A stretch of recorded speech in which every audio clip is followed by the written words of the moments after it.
Hi, I'm Paul, and I've been going to the Bridge Church for 32 years or so now. And it's been a family home, really, for that length of time.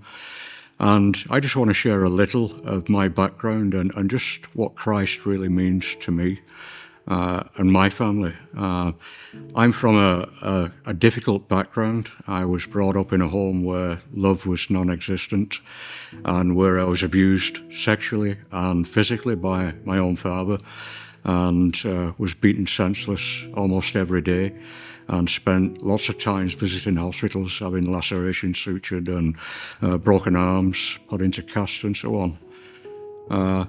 That went on for a number of years, and I grew up with a lot of bitterness and resentment and anger.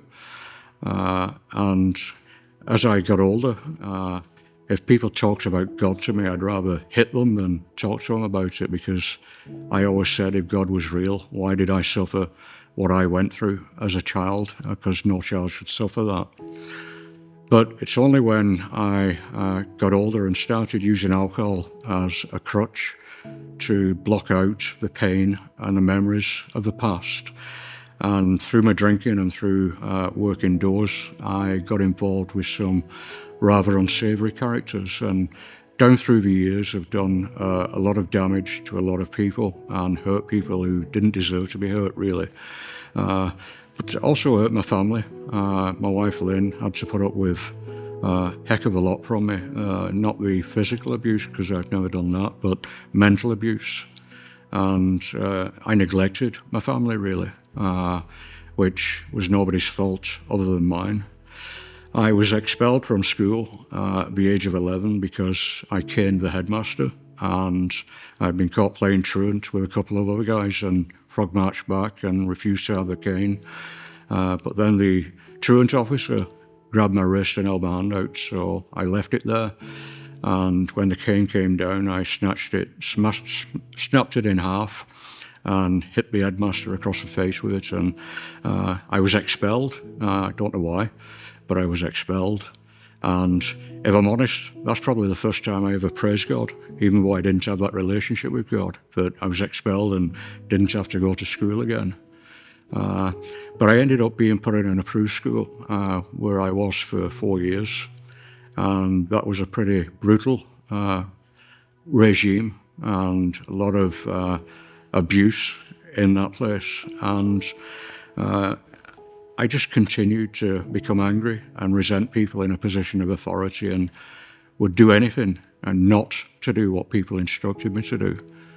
And I continued that when I came out, and got myself in all kinds of scrapes, fighting. I loved nothing more than getting drunk and beating people senseless.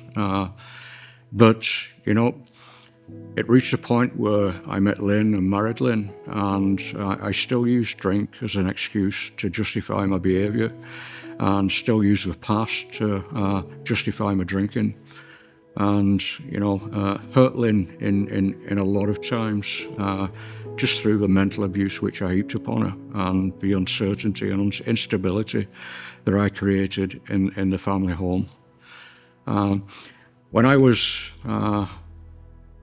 in my late 20s, 30-ish, I was working for American company Coca-Cola at the time, and it was my brother-in-law, who my sister-in-law had asked if I could give a job to, who saw the extent of my problem, because I always had bottles of whiskey in the office desk and would drink it during the day. And Alan saw the extent of the problem, and Alan was a born-again Christian, and in my opinion, was one of them idiots who went to church twice on a Sunday and praised God and jumped up and down with their arms in the air. And I considered to be one of life's losers, really, to be having to rely on God to get them through their lives. And he was the one who gave me the contact of the Starrett Foundation, who I now work with. And I just ignored the number for a while, but it got to the point where I was on the verge of losing my wife. I'd lost my job, and I was going to lose my children if I continued down the path I was going. I tried AA and everything, but nothing worked. And Eventually, I looked at the phone number and contacted a guy called Lawrence, who was the worker for Stirrers in the UK at the time. And I met with him and was honest and said, I'm not interested in this God side of it. I've got a problem with drink and violence, just deal with that. But Lawrence was honest and said that he couldn't do anything unless God was at the centre of it all. And I accepted that, respected his beliefs. And I arranged to see him on a regular basis, quite often, wouldn't turn up. I'd be out when they were due to visit, and would have any kind of excuse.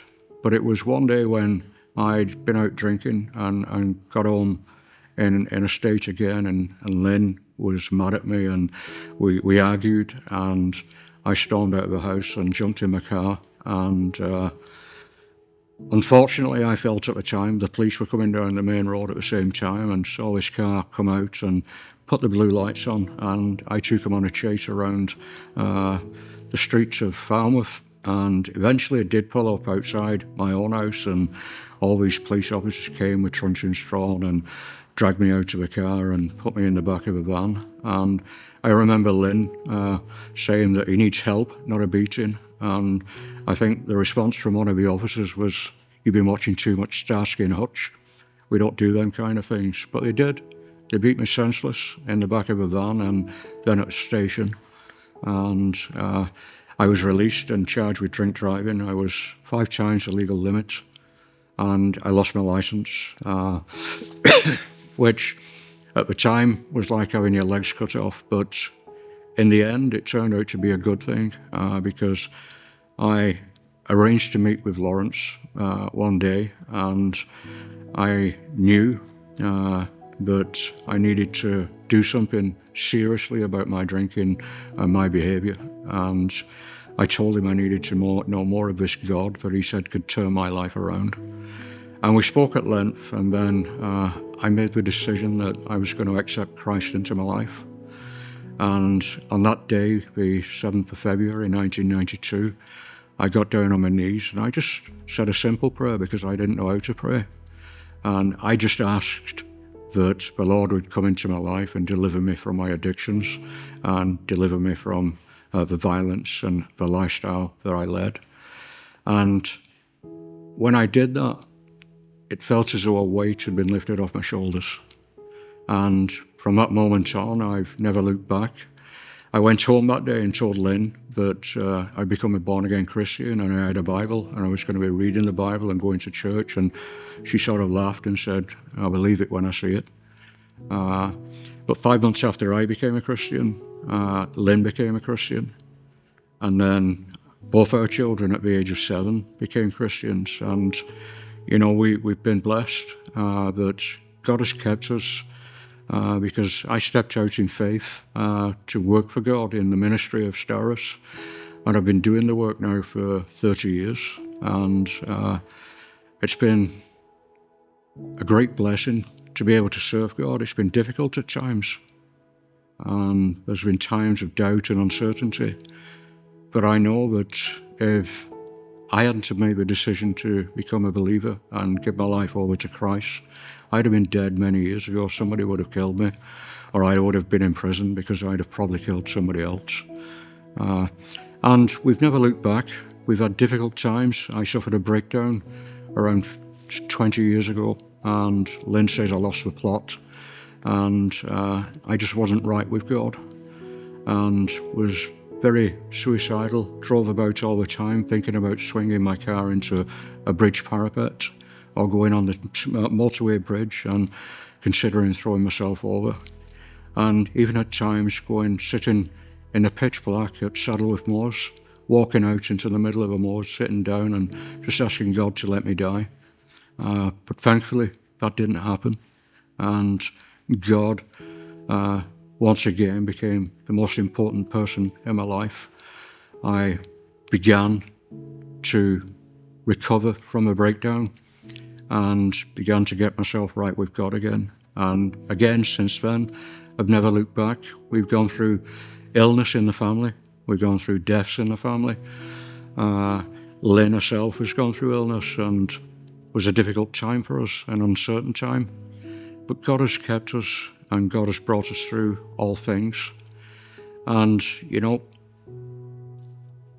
whatever I do in life, I could never repay God for what he's done for me. Not only did he transform my life, not only did he respond when I cried out to him, but he began a work in me that I never believed was possible. He enabled me to deal with all the hurt and the baggage that I was carrying around. And, I never dealt with that until I was 40-year-old, before I was even able to talk about the abuse. But now, when I talked about it, when I got help with the issues that I'd gone through, and when I was released from the bondage to those issues, then I was set free again. And, it's the best decision I've ever made in my life to become a Christian.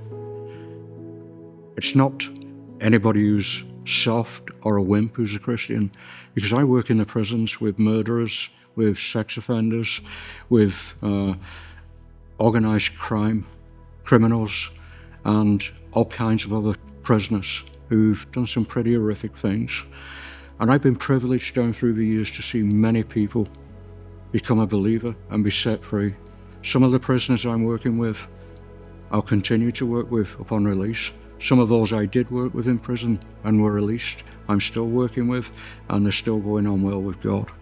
And that's all I want to do. I want to serve God. I want to share the gospel, because it's the gospel and the life and the death and the resurrection of Christ, which is what makes the difference. It's not me, it's nobody else but God alone who can transform us. Yes, we can make changes in our lives, but total transformation begins with accepting Christ as Lord of Lords and King of Kings. Like I say, I've been in this church 32 years. I've been through the ups and downs of the church, seen the changes, and it's still home to me, and always will be. And being in this church amongst a family of believers, or a family who are friends, is something which is amazing. And I'd recommend it to anybody who might be on the verge of considering giving their life to Christ, but somebody who might be going through difficulties in their life. Turn to God. Turn to God, because it's him that makes the difference.